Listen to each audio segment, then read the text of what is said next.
क्या इस भीड़ में दलित, पिछड़े और सवर्ण आप पहचान सकते हैं?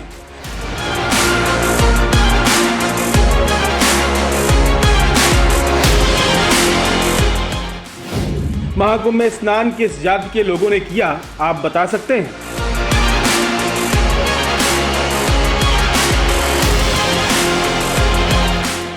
मंदिरों की भीड़ में किस जाति के लोग लाइन में लगे हैं, आप बता सकते हैं? शायद ही कोई बता पाए, लेकिन धर्म और जाति के बंधनों से मुक्त होते लोगों की ये चेतना वोट बैंक की सियासत करने वाले नेताओं को रास नहीं आ रही। तभी तो बिहार में आरजेडी के राष्ट्रीय सचिव यदुवंश कुमार यादव कहते हैं, यादव इस देश के मूल निवासी हैं, ब्राह्मण तो रूस से आए, उनको वहीं भगा दो। आप भी सुनिए उन्होंने क्या कहा। देश का नहीं, इस देश के हम मूल निवासी, वो इंग्रेसियन है। आज के वैज्ञानिक युग में उसके डीएनए का टेस्ट हुआ, एक भी ब्राह्मण इस देश का नहीं है। उसका डीएनए जब टेस्ट हुआ है तो ये यूरेशियन उनका है, तो बसा है रशियन उनका ये लोग है।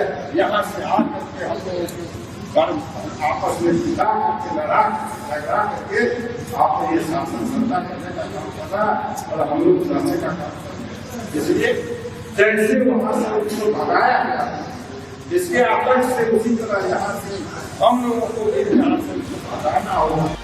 मौजूदा दौर में ब्राह्मण एक प्रण, एक संकल्प, एक विचार, एक जाति या जातिवादी सियासत के लिए बस एक मोहरा बनकर रह गए हैं। मनु संहिता की आड़ लेकर ब्राह्मणों को कोसने के लिए ब्राह्मणवाद और अनुवाद जैसे जुमले गढ़े गए। सालों से नहीं बल्कि दशकों से ये नारे उन युवाओं के जहन में घोले जा रहे हैं जो राजनीति का ककहरा सीखना शुरू करते हैं। सियासत में रोटी सेकना और एक हो रहे हिंदू समाज को बांटना बहुत आसान है। शायद यदुवंश यादव वही काम कर रहे हैं, क्योंकि हिंदू जाति में तो उन्हें केवल यादव वोट मिल जाए और बाकी मुस्लिम धर्म का साथ मिल जाए तो उनकी सियासत चलती रहेगी। इसीलिए समाज को बांट देने में क्या बुराई है। लेकिन जब यही सोच कॉलेज कैंपस में सुनाई देने लगे, जब ऐसी ही आवाज छात्र राजनीति कर रहे युवाओं की तरफ से आने लगे, तो सवाल बड़ा हो जाता है। आप दलितों के हक की आवाज उठाइए, इससे किसी को गुरेज नहीं है, लेकिन ठाकुर, बनिया, ब्राह्मण जैसी जातियों और उससे जुड़े लोगों के खिलाफ नफरत बढ़ाने का हक किसी को नहीं है। जाति की पहचान को खत्म करने की नीयत है तो इस तरह के संकीर्ण दायरों से भी बाहर निकलना होगा। बिरसा, अंबेडकर और फुले की राजनीति करने वाले बापसा से जुड़े छात्रों के मन में ब्राह्मण समाज के लिए इतनी नफरत किसने भरी, ये सुनिए और सोचिए।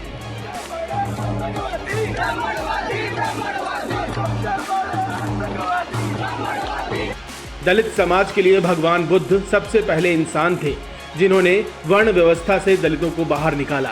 हालांकि वो खुद क्षत्रिय थे, लेकिन ज्ञान प्राप्त करके उन्होंने उदार विचारों को जगह दी। उसका अनुसरण तो बाबा साहब अम्बेडकर ने भी किया। 21वीं सदी में जातियों का कितना महत्व रह गया है, ये सोचना जरूरी है। क्या ये केवल सियासत का एक और औजार बनकर नहीं रह गया? क्या है असली सच, समझाएंगे। लेकिन पहले समझिए वेद, पुराण और इतिहासकार क्या कहते हैं ब्राह्मण समाज के लिए। वेदों और पुराणों में ब्राह्मणों को सृष्टि के आदिकाल से ही भारत में बताया गया है, लेकिन आधुनिक इतिहासकार और भाषाविद इस पर अलग अलग मत रखते हैं। वैदिक परंपरा के अनुसार ब्राह्मण वेदों में वर्ण व्यवस्था का उल्लेख है। ब्राह्मणों को ज्ञान धर्म से जुड़ा समाज का प्रमुख वर्ग माना गया है। ऋग्वेद के पुरुष सूक्त में कहा गया है कि ब्राह्मण ब्रह्मा के मुख से उत्पन्न हुए। वैदिक ग्रंथों के अनुसार आर्यों का एक समुदाय भारत में आया और यहीं उन्होंने वैदिक परंपराओं को आगे बढ़ाया। ऐतिहासिक और भाषाई अध्ययन के अनुसार ब्राह्मण कहाँ से आए? कई इतिहासकारों का मानना है कि ब्राह्मण आर्यों के साथ भारत में आए। ब्राह्मण मूल रूप से मध्य एशिया या स्टेपिक क्षेत्र, वर्तमान में रूस, कजाकिस्तान क्षेत्र से भारत में प्रवास कर सकते हैं।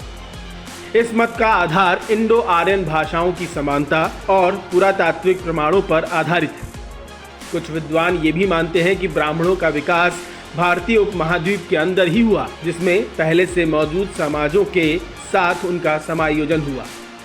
डीएनए और पुरातात्विक अनुसंधान के अनुसार ब्राह्मण आनुवांशिक शोध से संकेत मिलता है कि भारतीय ब्राह्मणों में कुछ मध्य एशियाई और स्थानीय भारतीय आनुवांशिक तत्वों का मिश्रण है। सिंधु घाटी सभ्यता और वैदिक सभ्यता के बीच संबंधों को लेकर भी शोध जारी है, जिसमें कुछ इतिहासकार मानते हैं कि ब्राह्मण सिंधु घाटी सभ्यता के बाद वजूद में आए। यानी ऐतिहासिक और धार्मिक दोनों दृष्टिकोणों से ब्राह्मण की उत्पत्ति को लेकर अलग अलग मत है।